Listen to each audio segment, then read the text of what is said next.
Wimbo namba 89, tusimame.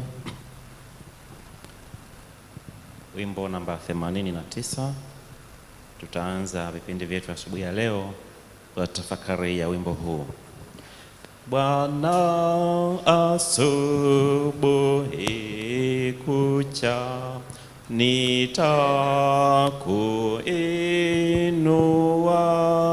nitakuinua, sauti yangu kuomba, nipate baraka, na kuomba roho yangu niongozwe nayo, nifanye yanipasayo na mapenzi yako.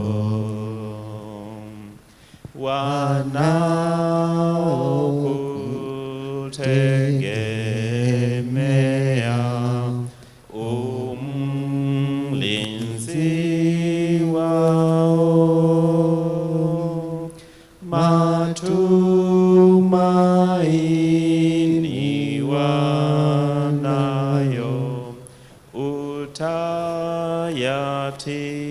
utayatimiza, na kwa wingi wa fadhili nyumbani mwako juu, nitaingia na wimbo pale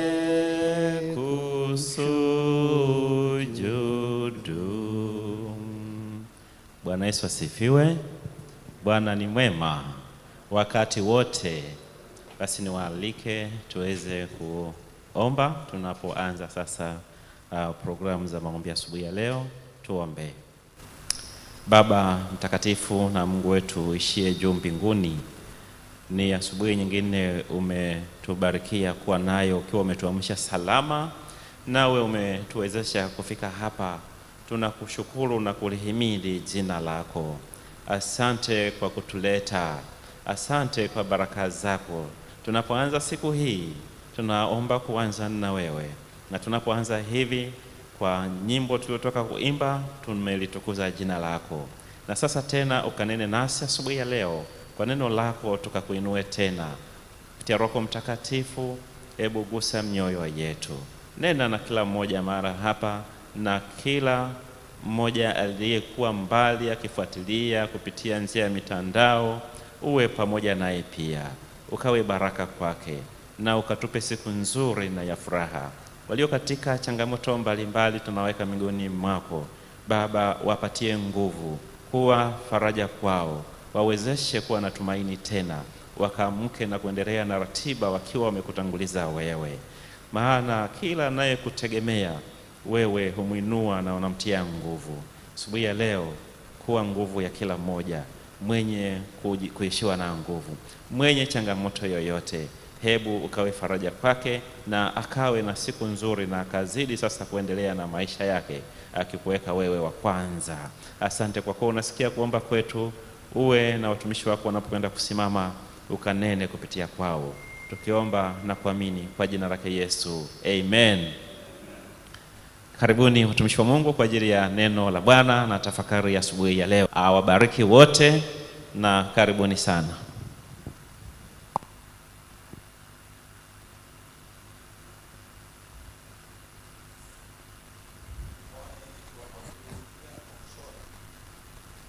Habarini za asubuhi kila mmoja. Those who have been able to come and those who are now listening. Wale walioweza kufika na wale wanaotufuatilia mtandaoni.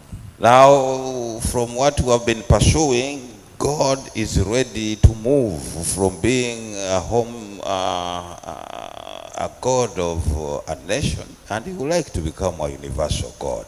ambacho tumekuwa tukifuatilia sasa. Mungu anataka kuhama kutoka kuwa mfalme wa taifa kuwa Mungu wa dunia. He has been imprisoned long enough on Zion. Amefungwa vya kutosha pale Sayuni.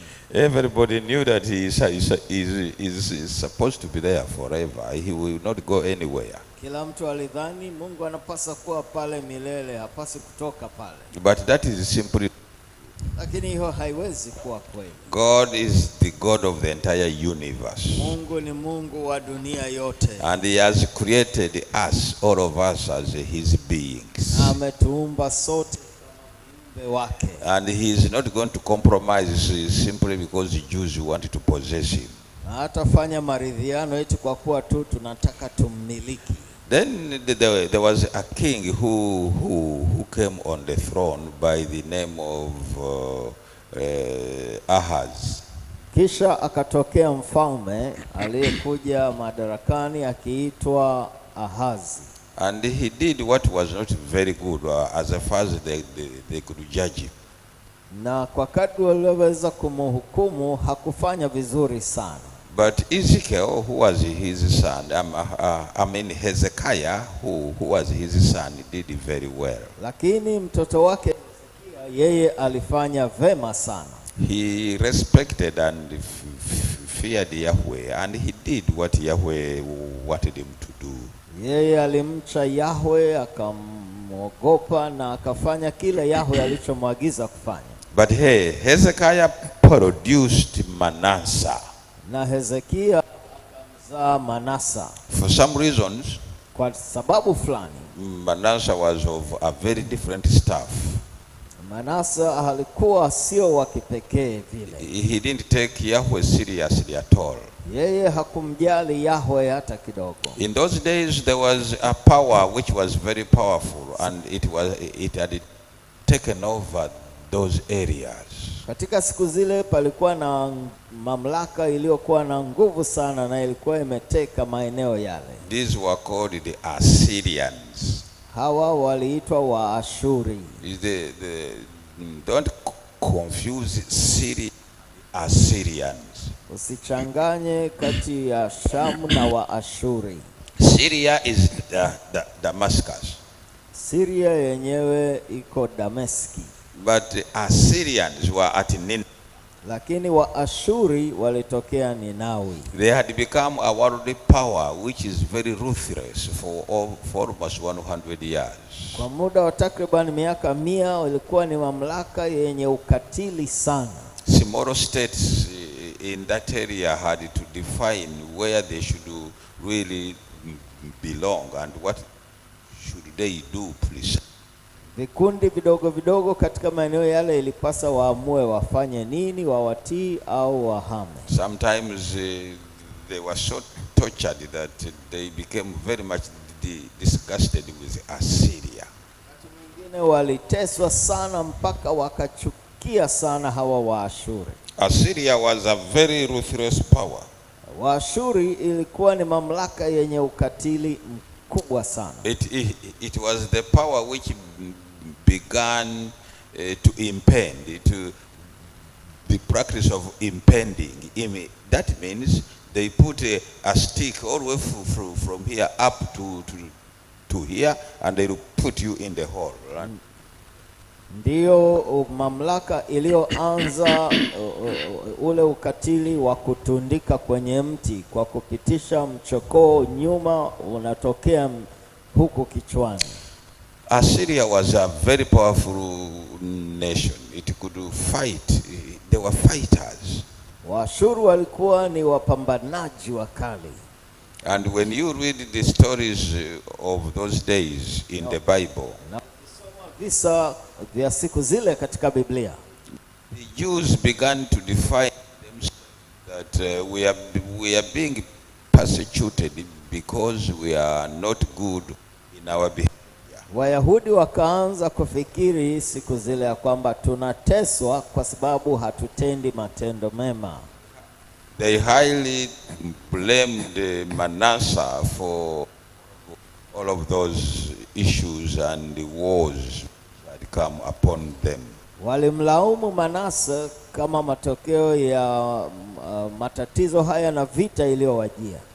For the Jews, everything which happened to them, they always knew that they have either pleased Yahweh or they have annoyed Yahweh. Kwa Wayahudi chochote kilichotokea walijua labda wamemkasirisha Mungu au wamemchukiza au wamempendeza. Kwa kila tendo kulikuwa na maelezo yake. They only knew the extreme end.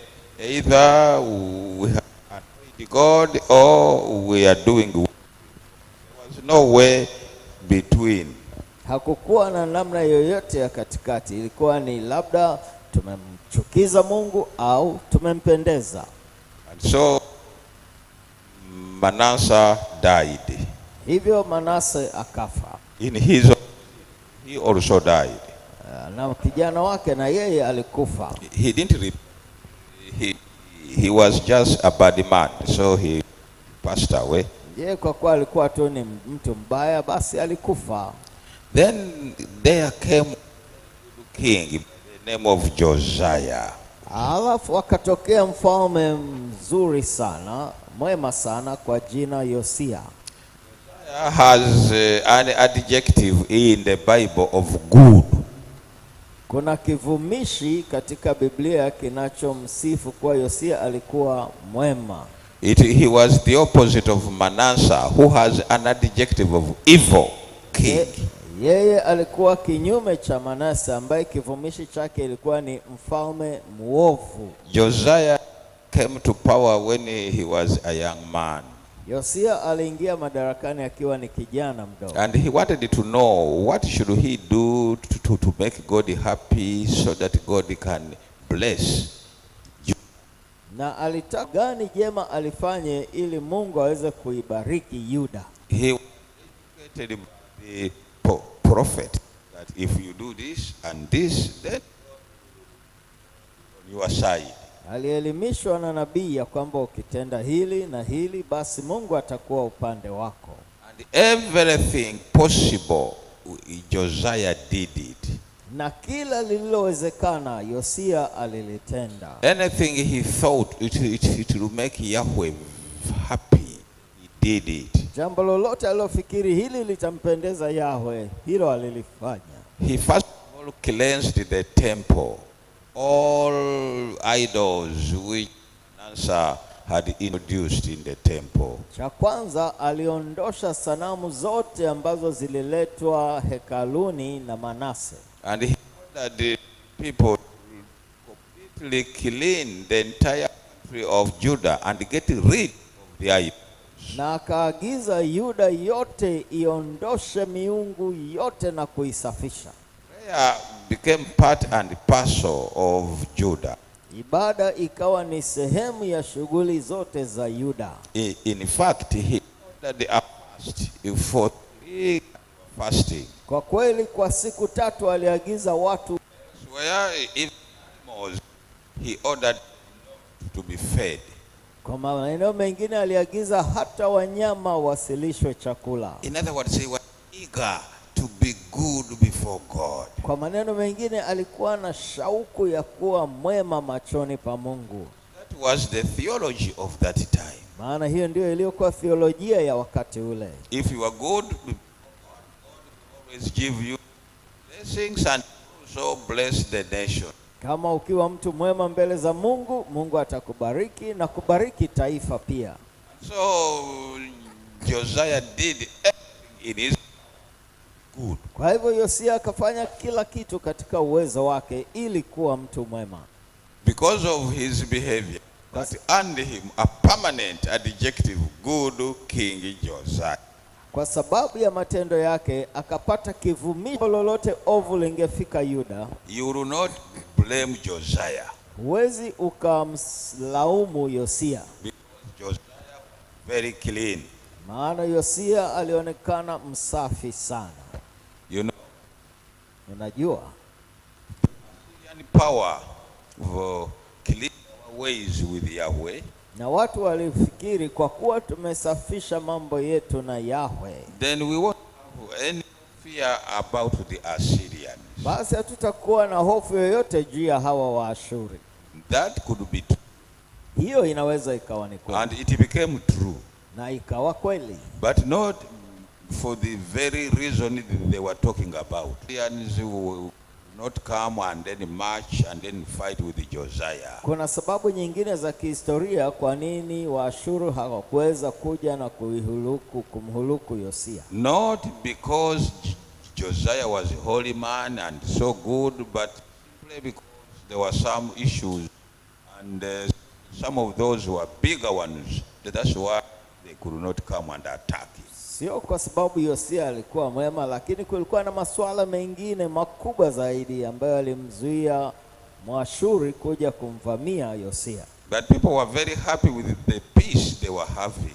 Lakini watu walifurahia sana ile amani waliokuwa nayo. And praised Josiah to have ushered in peace because of his good behavior. Na wakamsifu sana Yosia kwa amani waliokuwa nayo kwa sababu ya matendo yake. This powerful empire of Assyria, they were having a problem. Hili taifa kubwa la Waashuru walikuwa wana tatizo. There was a young mysterious commander who had emerged from somewhere. Alitokea kijana mmoja wa kiajabu ajabu aliyeibuka kutoka mahali fulani. For the first time he was fighting the Assyrians. Na kama kwa mara ya kwanza akawa anapambana na Waashuri. He was winning in his fights. Na ilionekana kama vile anashinda katika vita vyake. For 1 year Assyrians had never lost a battle. Kwa muda wa miaka 100 Waashuru walikuwa hawajawahi kushindwa vita. But with the appearance of this commander, Lakini alipotokea huyu mpingamizi kijana, for the first time they began to lose battles. kwa mara ya kwanza wakaanza kushindwa mapambano. This enemy who came so mysteriously, the Assyrians had a problem to decipher. Huyu adui ambaye alitokea tu kwa ghafla, Waashuru walipata shida sana kumpambana naye. This young fighter began to attack the Assyrian empire, and battle after battle he was winning. Huyu kijana akapambana na utawala wa Waashuru, na pambano baada ya pambano akawa anaendelea kushinda. For the first time the Assyrians could not go to Judah and attack, but they were very busy fighting for their survival. Kwa hiyo kwa mara ya kwanza Waashuru hawakuweza kwenda kuivamia Yuda, walikuwa wana shughuli ya kupambana na huyu adui wao. Their empire, or the Assyrian empire, Utawala wa Waashuri ukaanza kusinyaa. and it totally continued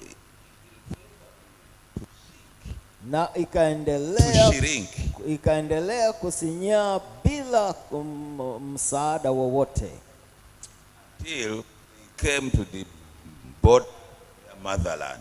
mpaka walipofikia kwenye mipaka ya nchi yao ya kuzaliwa.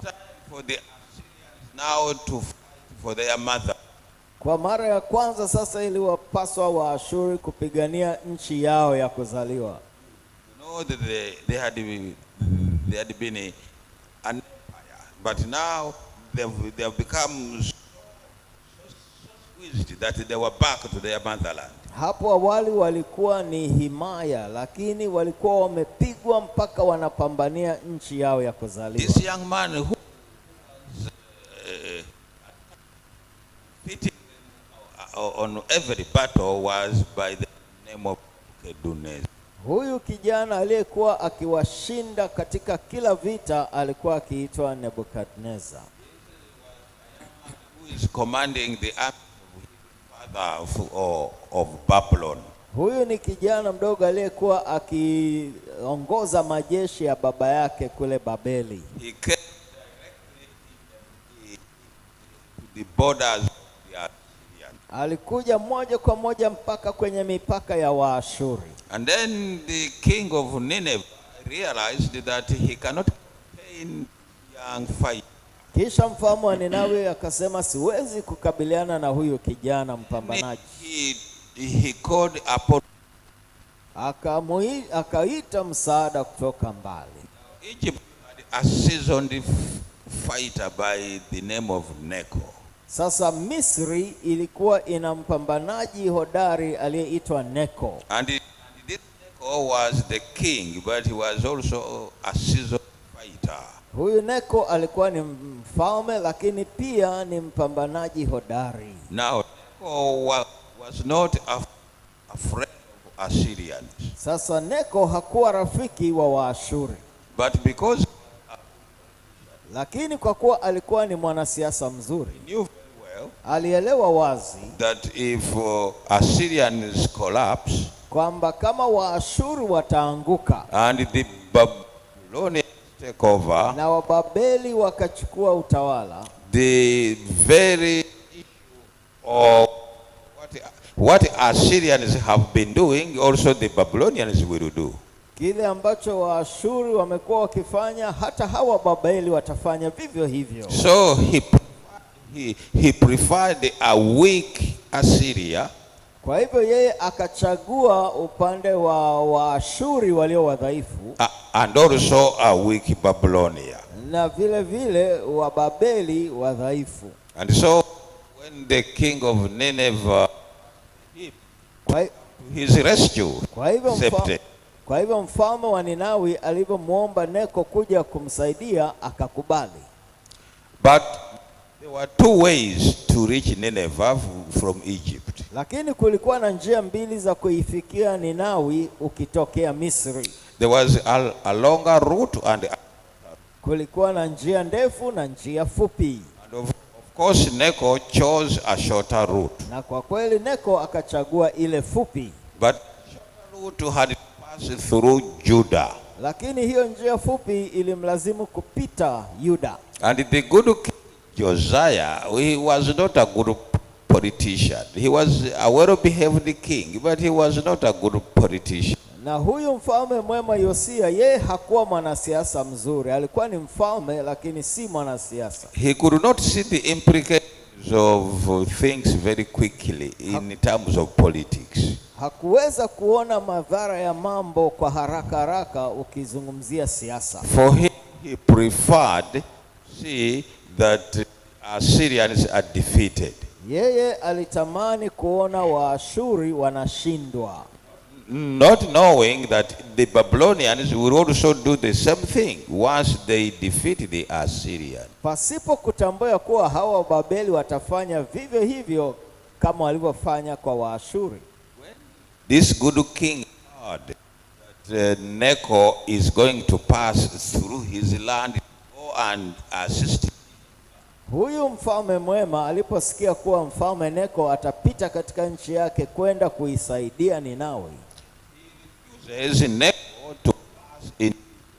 yeye anamkatalia Necho asipite katika nchi yake. Anasema usipite katika nchi yangu. Usipite. But Necho defies the ultimatum. Lakini Necho anatoa tamko la mwisho. He refuses the wish of to pass in his land. Anamkatalia Yosia ombi lake, amri yake ya kwamba asipite katika nchi yake. And when Necho defied the ultimatum of Josiah, na Necho anapokataa hilo tamko la Yosia, Yosia akaunda majeshi. And then says, you will not fight you. Akamwambia hautapita, la sivyo nitapambana na wewe. And then Necho said, if you want to please come, let us fight. But I'm passing anyway. Necho akasema ukitaka kupigana njoo, lakini mimi nitapita. The prophets back home were encouraging Josiah. Manabii huko nyumbani walikuwa wakimtia moyo Yosia. Josiah, go and fight. Yosia, nenda kapambane. This war is Yahweh's war. Hii ni vita yake Yahweh.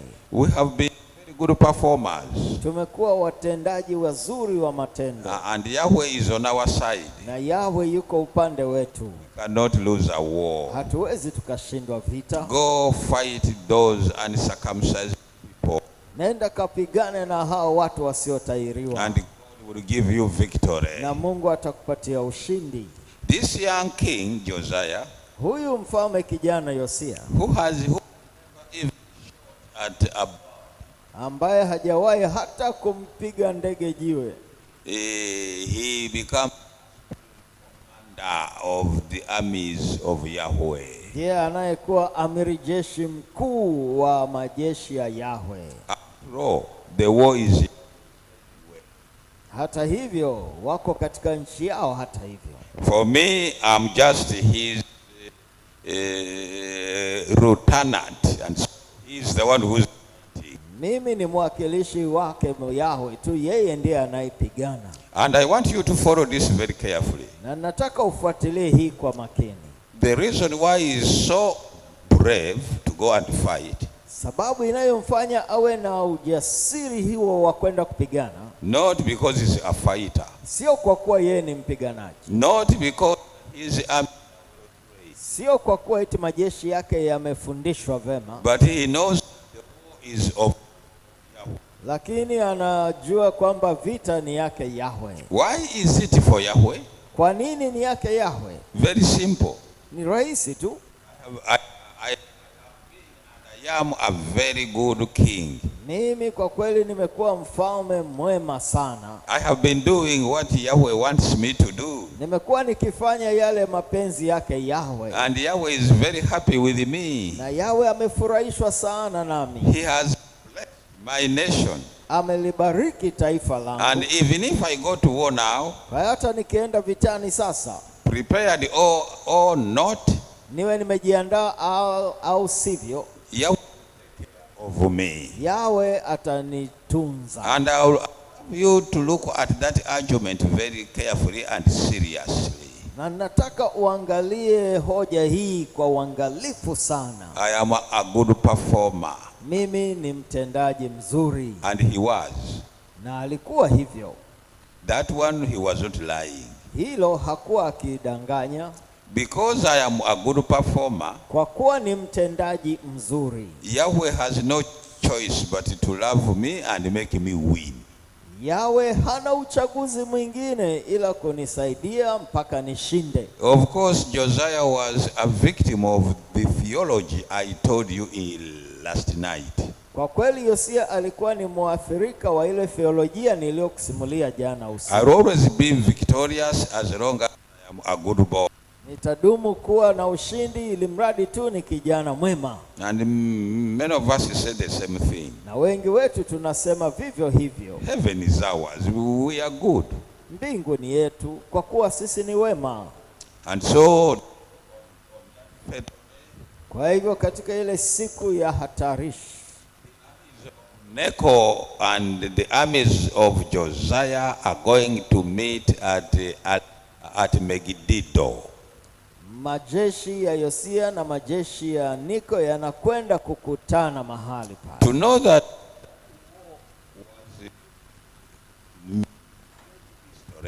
ili kufahamu ya kuwa vita hiyo kwa kweli iliingia katika historia. The Megiddo is the same as the Armageddon in the book of Revelation. Lile neno la Megiddo ni sawa sawa na lile la Armageddon kule kwenye kitabu cha Ufunuo. And so Necho and the good king Josiah met at that battle. Kwa hivyo Neko na huyu mfalme mwema Yosia wakakutana kwenye lile pambano. Josiah had come face to face with a seasoned fighter. Yosia alikabiliana ana kwa ana na mpambanaji aliyekuwa hodari. But who cares whether Necho is a seasoned fighter anyway? Lakini nani anajali kama Neko ni mpambanaji hodari? My CV before God is enough. Mimi wasifu wangu mbele za Mungu huo unatosha. It will do me wonders. Utanitendea maajabu. And Necho is in for a very rude surprise. Na Neko anakwenda kushangazwa sana.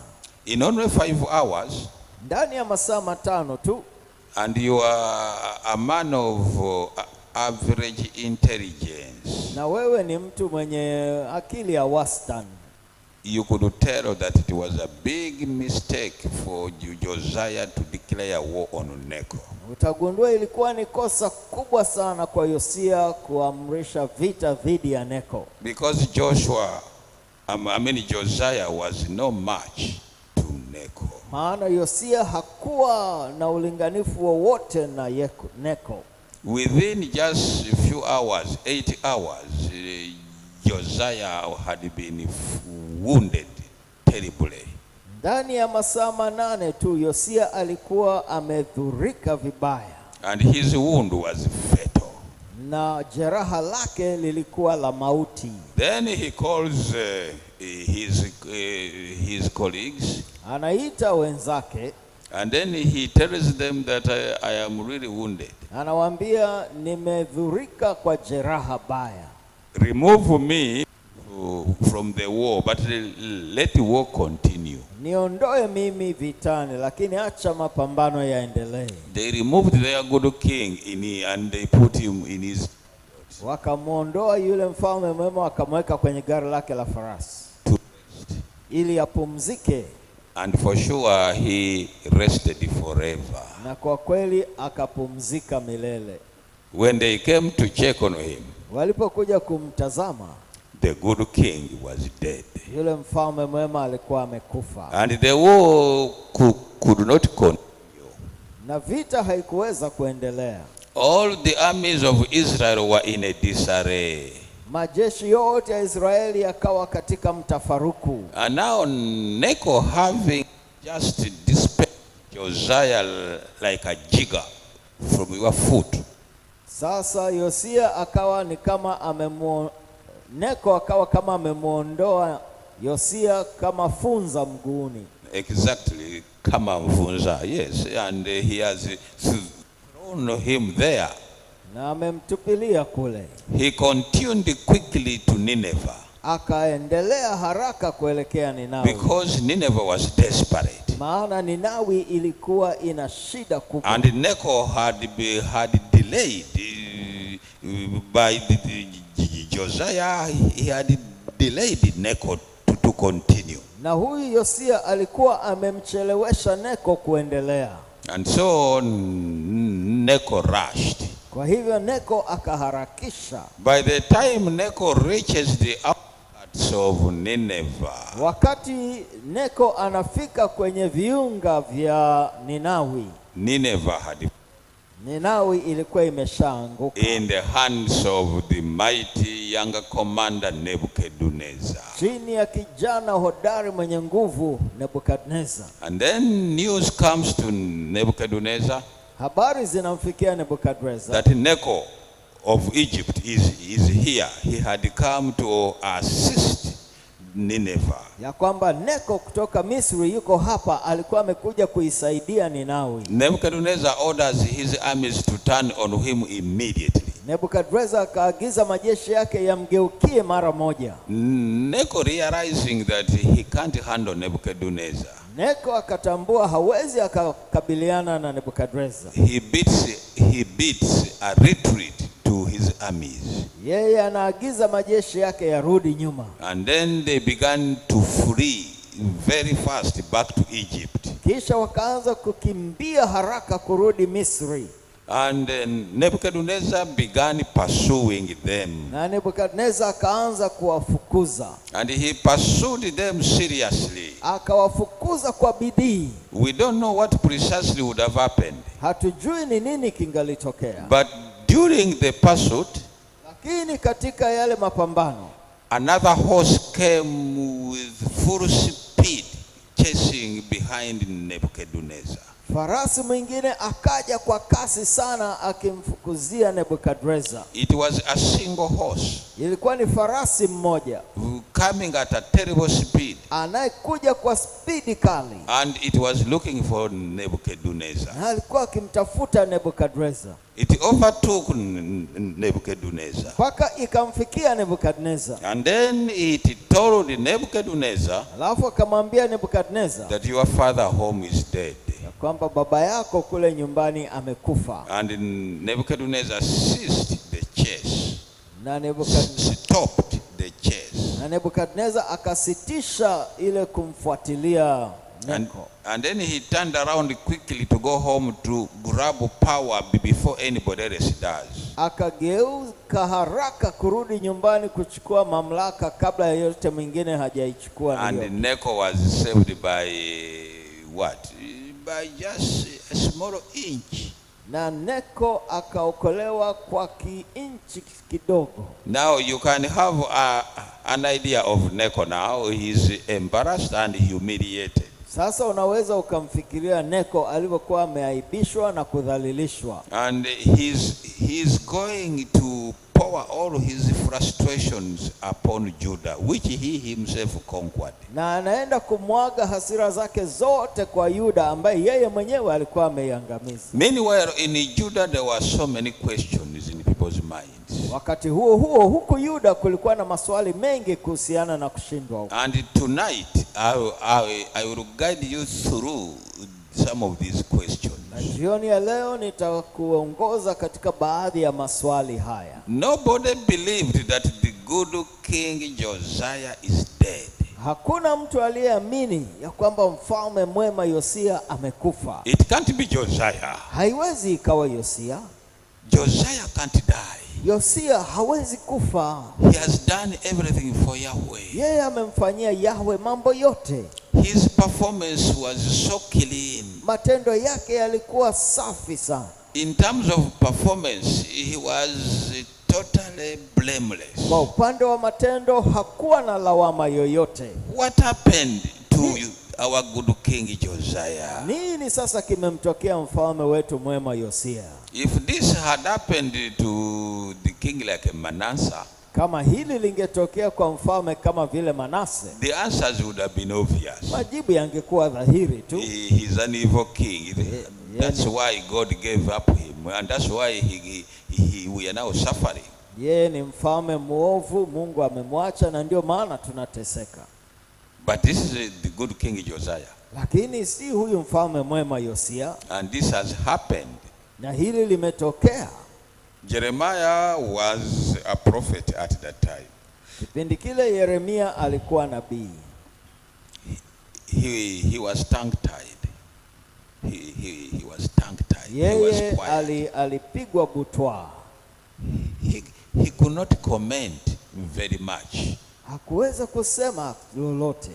There was another young prophet also, a contemporary of Jeremiah. Kulikuwa na nabii mwingine kijana ambaye alifanya kazi na Yeremia. That young king was, main prophet was by the name of Habakkuk or Habakuku. I don't know how you call him here in Kiswahili. Huyu nabii kijana aliitwa Habakuki. Habakuku will begin to really agitate seriously. Habakuki ataanza malumbano kwa and in the evening, that's when we will begin on the agitation of Habakuku or Habakkuk. Na jioni ya leo ndipo tutaanza kuangalia huu mchanganyiko wa Habakuki. Because some of you have no idea what that book is all about. Maana huenda hatuna wazo hivi hiki kitabu kinazungumzia nini. Because we hardly preach out of Habakkuk. Maana ni mara chache sana kuhubiri juu ya Habakuki. But the thorny question in Judah was, lakini swali la mwiba katika Yuda lilikuwa hili: where was Yahweh when this issue is happening? Yahweh alikuwa wapi hili jambo lilipotokea? Number 2. La pili, what have we done which made Yahweh annoyed? Tumefanya nini ambacho kimemkasirisha Yahweh? Get those questions in your minds. Hebu tunza haya maswali akilini. Number 3. La tatu, how come at the very time when we are doing well, our performance is very good, that's when this is happening to us? Inakuwaje wakati matendo yetu yamefikia upeo mzuri, tunampendeza Yahweh na haya yanatutokea? In my years of being a pastor, katika miaka yangu ya uchungaji, I have made these questions from my church members very many. Nimekabiliana na maswali haya kutoka kwa washiriki wangu mara nyingi. Pastor, how come that my daughter died at the very time when I was very holy? Mchungaji, inakuwaje binti yangu anafariki kwenye kipindi kile nilipokuwa na maisha matakatifu sana? I thought I was doing well with Yahweh. Nilifikiri mambo yangu yako vema na Mungu Yahweh. It has never dawned on me that Yahweh is my enemy. Haijawahi kuingia akilini mwangu ya kwamba Yahweh ni adui wangu. We don't analyze the situation of sin and the situation of the planet where we are. Hatuchanganui mambo ya hali ya dhambi na ya sayari hii hapa tulipo. God is there to be bribed by our good behavior so that nothing bad should come upon us. Kama vile Mungu yuko pale ili tumpe rushwa kwa tabia zetu nzuri ili baya lolote lisitutendeke. Others, yes, it can happen to them. Kwa wengine ndiyo inaweza ikawatokea. But not to us. Lakini sio kwetu. In 1984, mwaka 1984, I was the principal of Bugema College. Nilikuwa mwalimu mkuu wa shule ya chuo cha Bugema. And that is when the war of the Bush War was taking place. Na ndicho kipindi hicho ile vita ya porini ilipokuwa ikiendelea. And I think I don't have to say too much about the Bush War. Some of you might have known what it was. Na sina haja ya kusimulia sana, baadhi yenu mnafahamu ilikuwaje hiyo vita. And the epicenter of the war was Luwero district. Na kiini cha hiyo vita ilikuwa katika wilaya hiyo. And Bugema is in Luwero district. Na Bugema iko katika hicho chuo cha Bugema kiko katika hiyo wilaya ya Luwero. So that should give you an idea of what was happening to us. Kwa hivyo hii inaweza kupatia picha ni nini kilikuwa kinatutokea sisi. It is just hard to explain what was taking place. Ni vigumu tu kueleza nini kilikuwa kinaendelea. Because even if I did, some of you won't even believe. Maana hata kama ningekuelezea wengine hamtaweza kuamini. The war first of all took toll from all the people around us. Ile vita kwanza ilikuwa imewaathiri sana watu waliotuzunguka. People were sleeping in the bush. Watu walikuwa wakilala porini. People were dying. Watu walikuwa wakifa. But it hadn't come to our Bugema campus. Lakini vita ilikuwa haijasogelea campus yetu ya chuo cha Bugema. And the people who can talk quickly began to speak. Na wale wanaonena haraka haraka wakaanza kusema. And these were our fellow Adventists. Hao walikuwa Waadventista wenzetu. No evil can come to this place. Hakuna ovu linaloweza kusogelea mahali hapa. This place is God's place. Hapa ni mahala pake Mungu. Actually, this place is one of the eyes of God. Kwa kweli hili eneo ni moja ya jicho lake Mungu. I have had a lot of things in my 70 plus years of existence. Katika miaka 70 na zaidi ya maisha yangu nimesikia mambo mengi. Unless we forget and we do evil, that's only when we can be attacked. Labda tujisahau na kutenda maovu, hapo ndipo tutakapovamiwa. As if God had heard what these people were saying. Kama vile Mungu alisikia hicho kilichokuwa kinahusika. One day I was bathing in the bathroom. Siku moja nikiwa ninaoga bafuni. And I looked through the window. Nikatazama dirishani. And my house had been surrounded by over 30 people, heavily armed. Na nyumba yangu ilikuwa imezingirwa na zaidi ya watu 30 wenye silaha nzito. And I told my wife, nikamwambia mke wangu, at last, hatimaye at last, it has come. imefika. I wasn't among those who said Bugema was an eye of God. I am a theologian. I understand these things very well. Mimi sio miongoni mwa wale waliokuwa wakisema Bugema ni jicho lake Mungu. Ni mwanatheolojia na nielewa haya mambo vizuri. But as I told you last night, to convince people's brains, it is not easy. Kama nilivyokuambia jana usiku, kushawishi akili za watu si jambo rahisi. And I want to confess to you, myself, I have become tired of trying to convince people's brains. Na lazima nikiri kwako ya kwamba mimi nimechoka kujaribu kushawishi akili za watu. I immediately put on my pants very quickly. Nilivaa nguo zangu haraka. And by the time I come out of the bathroom, already 10 had entered. They had already forced their way in the house. Na ninapokuwa ninatoka bafuni tayari takriban watu 10 walikuwa wameshaingia ndani ya nyumba. And they said, you are the principal. I said, yes. Akasema, wewe ndio mkuu wa chuo? Akasema ndio. Come with us. Twende wote.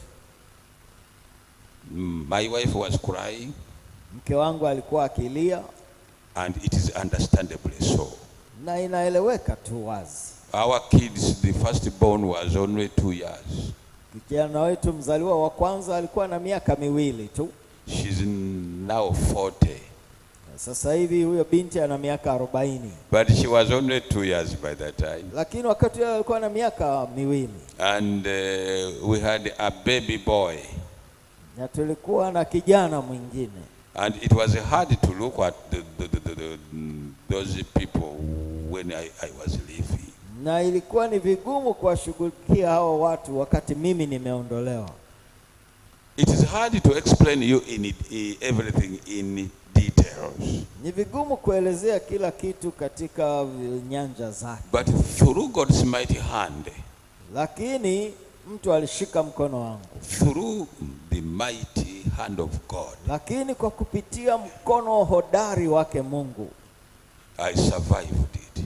Niliweza kustahimili hiyo. I came home beyond midnight. Nilirudi nyumbani baada ya usiku wa manane. But the next day, lakini siku iliyofuata, is the most interesting part of which I want you to share with you. Ndio sehemu ya muhimu zaidi ninayotaka kushiriki nao. News went like fire in the dry grass. Habari ilitapakaa kama moto kwenye nyasi kavu. That Bugema has been attacked. Ya kwamba Bugema imevamiwa by the army people. Na hawa watu wa kijeshi. Then the Adventists were questioning. Waadventista wakaanza kuuliza, how come is Bugema attacked? Inawezekanaje Bugema ivamiwe? Bugema is the eye of God. Bugema ndilo jicho lake Mungu. Who can attack it? Nani anaweza kulivamia? But Bugema is living on this sinful planet. Lakini Bugema iko kwenye sayari hii ya dhambi. It cannot be immune to the suffering of what is taking place on this planet. Haiwezi kuwa imekingwa na mateso yanayotokea kwenye sayari hii. And you can't say that let all other people suffer except we Bugema, we are so special. Na huwezi kusema acha wengine wote wataabike, sisi Bugema ni wapekee sana. The next day I got so many visitors, including pastors from all over Kampala, coming to pray for Bugema. Siku iliyofuata nilipata wageni wengi wakiwemo wachungaji kutoka Kampala wakija kuiombea Bugema. And I want to assure you that I had not even slept even an inch of sleep. Na nataka nikuhakikishie nilikuwa sijapata usingizi hata nukta. But what they were praying was very distressing to me. Lakini walichokuwa wakiomba kilikuwa kinanisumbua sana. God, if there's an Akani in your midst, remove him. Mungu, kama kuna Akani katikati yetu, muondoe. You know an Akani who is, you remember the Akani who stole a few things from Jericho? Bila shaka mnamkumbuka Akani, yule aliyeiba vitu kutoka mji wa Jericho. And then God was unhappy. na Mungu akawa amechukizwa. So now they are coming to Bugema to look for an Akan who has made God unhappy. Sasa wanakuja Bugema kumtafuta Akani ambaye amemkasirisha Mungu. Bugema is a wonderful place for God. Bugema ni mahala pazuri kwake Mungu. If any evil thing come to Bugema, that means there's an Akan who is misbehaving now. Kama kuna uovu wote unaingia Bugema, kutakuwa na Akani ambaye anafanya uovu. Since we are so good, kwa kuwa sisi ni wema sana, God has no choice but to keep us safe from all the problems of the earth. Mungu hana namna isipokuwa kutulinda na matatizo yote ya dunia. And so these people came a second time. Kwa hivyo hawa watu wakarudi mara ya pili. Then my church pastor proposed. Kisha mchungaji wangu wa kanisa akapendekeza, Pastor, let us have a fast and pray. Mchungaji, kwa nini tusifunge na kuomba? I said, fine, you are the pastor of this place, you can organize anything. Nikasema sawa, wewe ndio mchungaji wa mahali hapa, unaweza ukapanga lolote. Because I didn't want to argue, otherwise I would become an Akan. Who knows? Perhaps I was the one who has become an Akan. So maana sikutaka kubishana naye nisije nikaonekana mimi ndiye Akani katika hiyo kambi. So I said, sure. Nikasema sawa. That Sabbath came for fasting. Hiyo Sabato iliyofuata ilikuwa ya maombi ya kufunga. We prayed. Tuliomba. I want you to follow very carefully. We prayed. Nataka unifuatilie kwa makini. Tuliomba. If you are following those prayers, you could only say, well, God knows. God, we are your people. Kama unafuatilia maombi hayo, unajua Mungu, sisi ni watu wako. And you are our God. Na wewe ni Mungu wetu. In other words, those others who are now suffering outside our school, they are not your people, but for us, we are your people. Kwa maneno mengine, hao wengine wanaoteseka huko sio watu wako, lakini sisi ni watu wako. We don't deserve to suffer. Hatustahili kuteseka. Let others suffer, but not we. Acha wengine huko wateseke, lakini sio sisi. I didn't say word. Sikusema neno lolote. I sat in the corner of a pew and I kept quiet the whole day. Niliketi pembeni kwa benchi na nikakaa kimya siku nzima. And the people gave speeches. Na watu wakatoa hotuba. And the people quoted these verses which showed the Jewish exclusiveness. Na watu wakanukuu haya mafungu yanayoonyesha kujitenga kwa Wayahudi. Then the time came to give God an offering. Have you ever fasted and had the same time you are giving an offering? Kisha ikafika wakati wa kutoa sadaka. Hivi umeshawahi kufunga halafu wakati huo huo unatoa sadaka? We wanted to bribe God very well. Tulitaka kumrubuni Mungu vizuri sana. That God will not have any reason for not keeping us. Ili Mungu asiwe na sababu yoyote ile ya kutokutulinda. In those days we didn't have Uganda Union. Siku zile hatukuwa na union ya Uganda. We were under East African Union in Nairobi. Tulikuwa chini ya Union ya Afrika Mashariki iliyokuwa makao makuu Nairobi. And we leaders, they used to give us some Kenya cash that if there's a time to go for the meetings, we don't spend a fortune on the black market. Na sisi walikuwa waangalifu sana wasije wakatupatia fedha nyingi wakati wa mikutano ili tusifanye magendo. So that when the time for any meeting comes, we use that very fund. Ili wakati wa mikutano unapotokea tunatumia fedha ile ile tuliopewa. I had hidden it somewhere in a cupboard. Nilikuwa nimeficha hiyo fedha mahali fulani katika kabati. And I knew very well that it will be just a matter of time before thieves, these army people at a gunpoint, and I will give them to them. Na nilijua ni muda mfupi tu hao watu wa kijeshi watakuja na ona hiyo pesa na nitalazimika kuwapa. So I decided to take the money to the church. Kwa hivyo nikaamua kupeleka hiyo fedha kanisani. Then he said, offering. I took all Kenya money and I dumped it in the basket. Waliposema ni sadaka, nikachukua ile fedha yote ya Kikenya nikaidondosha kwenye ile kapu. Actually, I gave the biggest offering there is on earth. Kwa kweli nilitoa sadaka kubwa iliyoweza kutokea pale.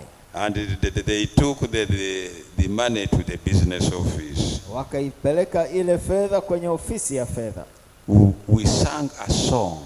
Tukaimba wimbo At 7 in the evening. Saa 1 za usiku.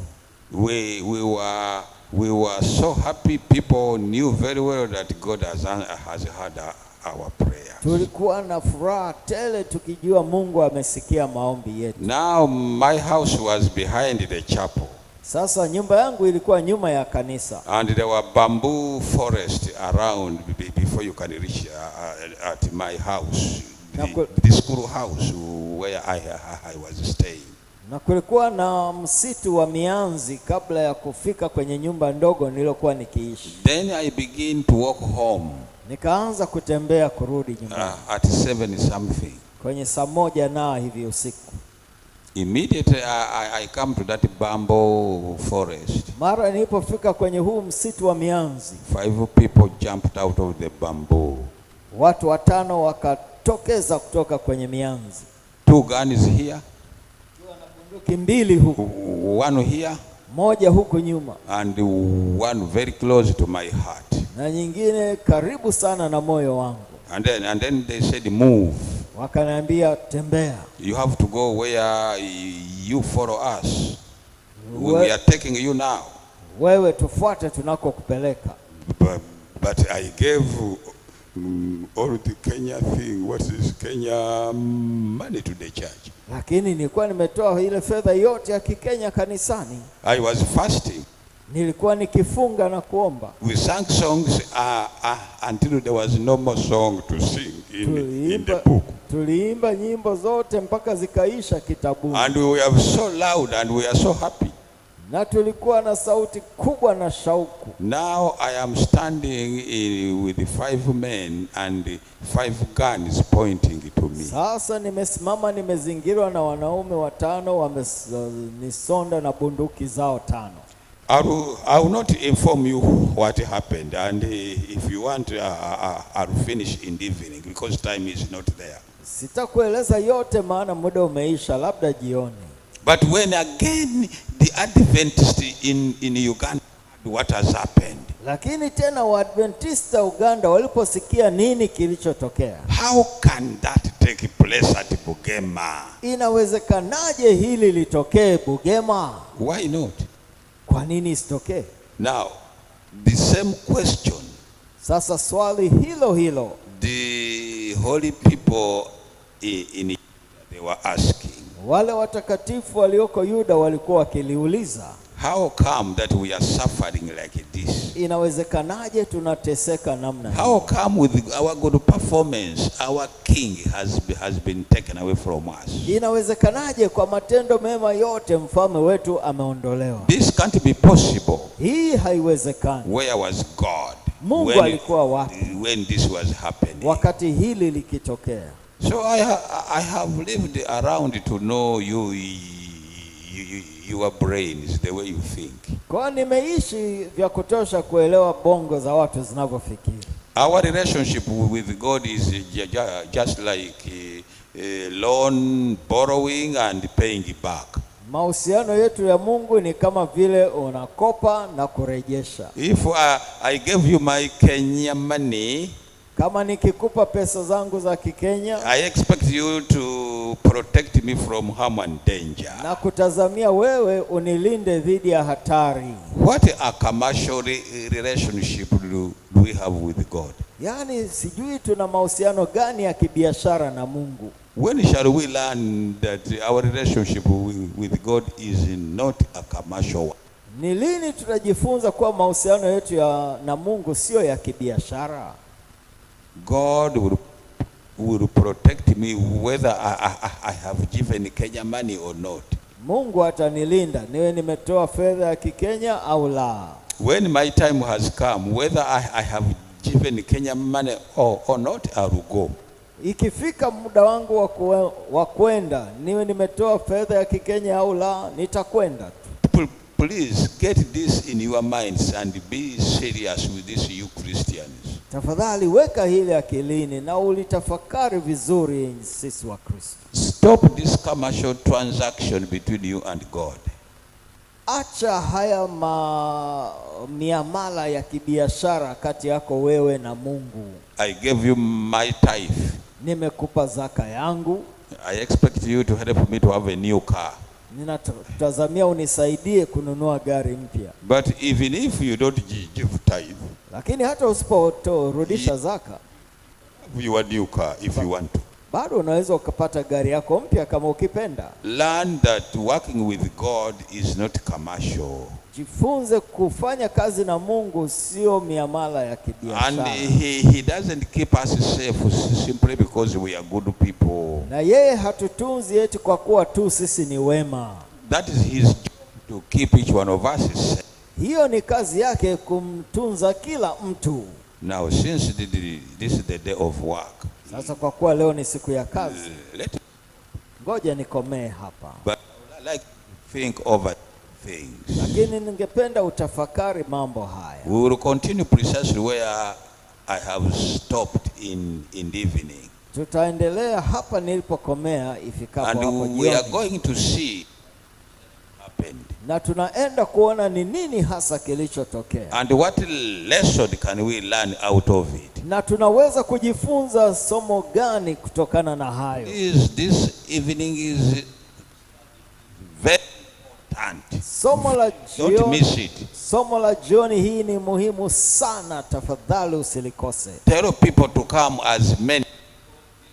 Very important study tonight. Waambie watu wengi waje, maana hili ni somo la muhimu sana jioni hii. It is going to open your eyes, because from Friday onwards I will be recapping with the New Testament. Itafungua macho yako, maana kuanzia Ijumaa na kuendelea nitakuwa nikikamilisha kwa Agano Jipya. Let us bow our heads for word of prayer. Tuinamishe nyuso tuombe. Our gracious and kind and heavenly Father, Baba yetu wa upendo mwenye huruma wa mbinguni, you love us whether we do good things or bad things. Unatupenda tutende mambo mema au maovu. Teach us that our relationship with you is a commercial one. Tufundishe tusifanye mahusiano yetu nawe mahusiano ya kibiashara. If I behave in a certain, you are answerable to make me good.